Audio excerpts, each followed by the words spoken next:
నమస్కారం. రీతూస్.com సి ట్యుటోరియల్‌కి మీకు స్వాగతం.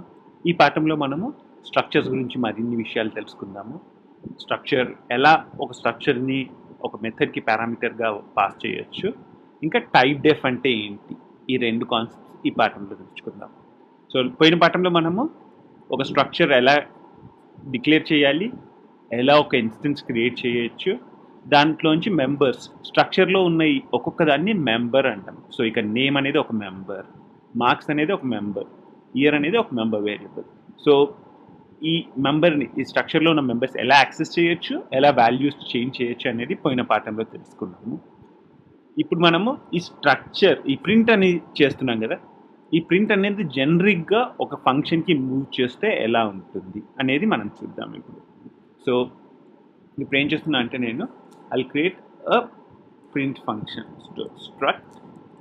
మనం ఏదైనా ఫంక్షన్ సిలో యూజ్ చేసే ముందు మోస్ట్ ఇంపార్టెంట్ థింగ్ డిక్లేర్ చేయాలి కదా. సో నేను ఇక్కడ డిక్లేర్ చేస్తాను అనమాట. స్ట్రక్ట్ ఫంక్షన్ వచ్చేసి వాయిడ్ ప్రింట్, దీనికి పాస్ చేసే పారామీటర్ వచ్చేసి స్ట్రక్చర్. సో స్ట్రక్ట్ స్టూడెంట్, దాని తర్వాత దానికి ఇచ్చే నేమ్. సో స్టూడెంట్ అనేది నేమ్ ఇచ్చానంటే సో ఇది declaration of the method. So ఇప్పుడు మనం ఏం చేశానంటే మెథడ్ డిక్లేర్ చేశాను అనమాట. సో నేను ఇప్పుడు వాయిడ్ ప్రింట్ అనే మెథడ్ డిక్లేర్ చేస్తున్నాను. It will have struct student. So ఇప్పుడు ఆ మెథడ్ని మనము డిఫైన్ చేద్దామా. Void print struct student student. So ఇది డిక్లేర్ చేయడానికి, సో మీరు ఒక స్ట్రక్చర్ని యాక్చువల్గా పాస్ చేయాలి అంటే it's a very simple thing. ఏం లేదు, ఇట్స్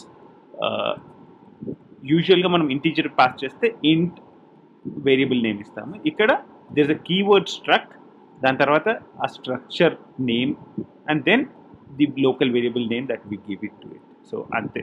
సో ఇప్పుడు నేను ఇక్కడ ఈ కోడ్ ఇక్కడ ఉంది, అది నేను కట్ చేసి ఇక్కడ కాపీ చేస్తాను. Cut paste. సో ఇప్పుడు ప్రింట్ మెథడ్లో మనం రాసిన కోడ్ అంతా వచ్చేసింది. సో ఇక్కడ నుంచి ఇప్పుడు student we can call print stud. So ఇది ఎలా రన్ అవుతుందో చూద్దాము. Alt R run. Super. So no change in output, it's the same change. So నేను ఇప్పుడు ఇది కూడా రిమూవ్ చేసి ఈ ప్రోగ్రామ్ రన్ చేసి చూద్దాము. Alt R. So that's how you print a structure.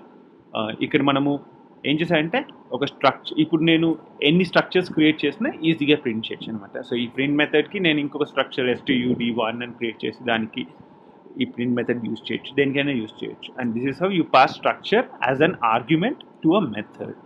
So ఇప్పుడు మనము ఈ స్ట్రక్చర్ని పాయింటర్స్ యూజ్ చేసి కూడా ప్రింట్ చేయొచ్చు అనమాట. సో ఇన్స్టెడ్ ఆఫ్ యూజింగ్ డైరెక్ట్గా స్ట్రక్చర్ యూజ్ చేశాం కదా, ఇప్పుడు నేను ఏం చేస్తాను అంటే I use a pointer. So void print with struct student star std. అంటే నేను ఇక్కడ ఏం చేస్తున్నా అంటే I'm using a pointer. So ఇది ఎలా యూజ్ చేయొచ్చు అంటే ఇప్పుడు చూడు, కాపీ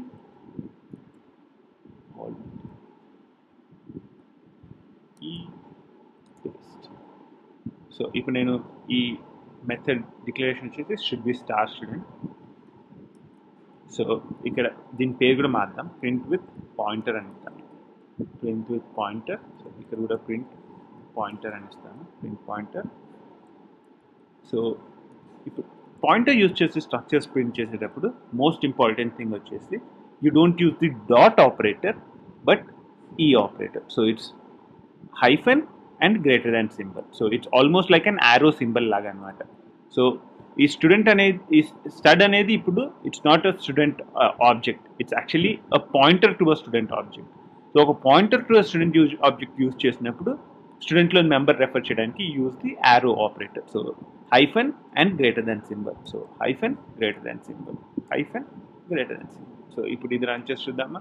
ఇంకా ఇది కాల్ చేయలేదు. సో సేమ్ థింగ్, ఇప్పుడు ఇదే స్టూడెంట్ని నేను I try to print again using print pointer. So print pointer comma ఇప్పుడు మనము స్టూడెంట్ కాదు అడ్రస్ ఆఫ్ స్టూడెంట్ పాస్ చేయాలి, ఎందుకంటే స్టూడెంట్ పాయింటర్ పాస్ చేయాలి, దానివల్ల దానికి స్టూడెంట్. సో మీరు చూసారంటే 400 రంగా. సో ఈ పాయింటర్స్ అనేవి మీకు మిగతా విషయాల్లో చాలా యూస్ఫుల్గా ఉంటాయి. మీరు డైనమిక్గా ఈ స్ట్రక్చర్ క్రియేట్ చేసిన అలాంటి విషయాల్లో అన్నిట్లలో పాయింటర్స్ యూస్ చేసే రన్ చేస్తాం మన ప్రోగ్రామ్ని.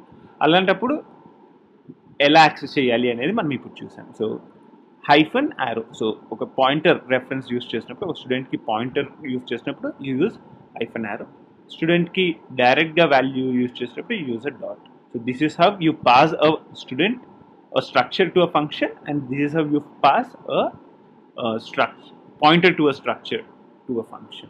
సో ఇప్పుడు ఇవన్నీ తెలుసుకున్నాం కదా. నెక్స్ట్ ఇంపార్టెంట్ కాన్సెప్ట్ వచ్చేసి ఇక్కడ మనం చూసామంటే యాక్చువల్గా struct student, struct student, struct student అని ఎక్కడెక్కడ ఈ స్టూడెంట్ అనే స్ట్రక్చర్కి రెఫర్ చేయాలో ప్రతి చోట స్ట్రక్ట్ స్టూడెంట్ అని యూజ్ చేస్తున్నాము. సో ఇది అవాయిడ్ చేయడానికి ఏదైనా ఉందా, ఓన్లీ స్టూడెంట్ అని ఇస్తే వర్క్ అయ్యేటట్టు ఏదైనా ఉందా అంటే సిలో వచ్చిన కాన్సెప్టే టైప్ డెఫ్ అన్నమాట. సో ఈ టైప్ డెఫ్ అనే కాన్సెప్ట్ ఏంటంటే ఇప్పుడు నేను టైప్ డెఫ్ స్ట్రక్ట్ స్టూడెంట్ స్టూడెంట్ అని ఇచ్చానంటే మీరు ప్రోగ్రాంలో ఎక్కడ you don't need to say struct student. So ఇలా మీరు స్టూడెంట్ మాత్రం ఇస్తే చాలు. ఈ టైప్ డెఫ్ వచ్చేసి మనం క్రియేట్ చేసే ప్రతి స్ట్రక్చర్కి క్రియేట్ చేయాలి. అప్పుడు ఆ స్ట్రక్చర్ యూజ్ చేసేటప్పుడు you can use it as a normal type. So ఇంట్ ఎలా యూజ్ చేస్తామో స్టూడెంట్ని అలానే యూజ్ చేయొచ్చు అనమాట. సో ఇక్కడ అలానే చేయొచ్చు. అలానే ఈవెన్ ఇన్ కేస్ ఆఫ్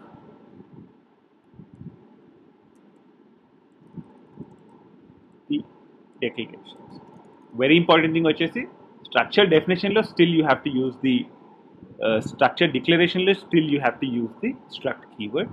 కాకపోతే ఇంకెక్కడ మీరు యూజ్ చేయాల్సిన అవసరం ఉండదన్నమాట. ఈ ప్రోగ్రామ్ రన్ చేశారంటే ఓకే సారీ ఇది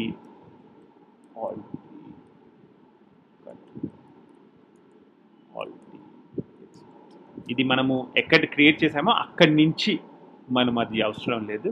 సో ఈ టైప్ డెఫ్ అనేది ఇందాక ఈ లైన్లో ఉండేది, దాన్ని నేను వీటిపైన కూడా మార్చాను అనమాట. So alter run. సో ఇప్పుడు మీరు చూసారంటే ప్రోగ్రామ్ రన్ అయ్యి ఇట్ వర్క్స్ ఫైన్. అదే ఈ టైప్ డెఫ్ డిక్లరేషన్ లేదు అనుకోండి, లెట్స్ నేను కమెంట్ చేశాను అంటే మీరు ప్రోగ్రామ్ చూసారంటే కంపైలేషన్ ఎర్రర్ ఇస్తుంది. ఎందుకంటే ఇది ఇలా యూజ్ చేయాలి అంటే మనం స్ట్రక్ట్ అనే కీవర్డ్ యూజ్ చేయాలి. అది అవాయిడ్ చేయడానికి నేను టైప్ డెఫ్ అనేది క్రియేట్ చేస్తున్నాను. ఇప్పుడు మనం ప్రోగ్రామ్ రన్ చేశానంటే ఇట్ వర్క్స్ ఫైన్. సో మనము ఈ పాఠంలో ఒక స్ట్రక్చర్ని ఎలా మెథడ్కి పాస్ చేయాలి, ఒక స్ట్రక్చర్ పాయింటర్ని మెథడ్కి ఎలా పాస్ చేయాలి, స్ట్రక్చర్ పాయింటర్ ద్వారా స్ట్రక్చర్లోని మెంబర్స్ ఎలా యాక్సెస్ చేయాలి, ఇంకా టైప్ డెఫ్, ఇవన్నీ మనం ఈ పాఠంలో నేర్చుకున్నాం. 1,00,000 మందికి ప్రోగ్రామింగ్ నేర్పించాలనేది మా ధ్యేయం. మేము నిర్వహించే ప్రోగ్రామ్స్ ద్వారా మీరు C++, Java, J2E and data structures నేర్చుకోవచ్చు. Until next time, bye.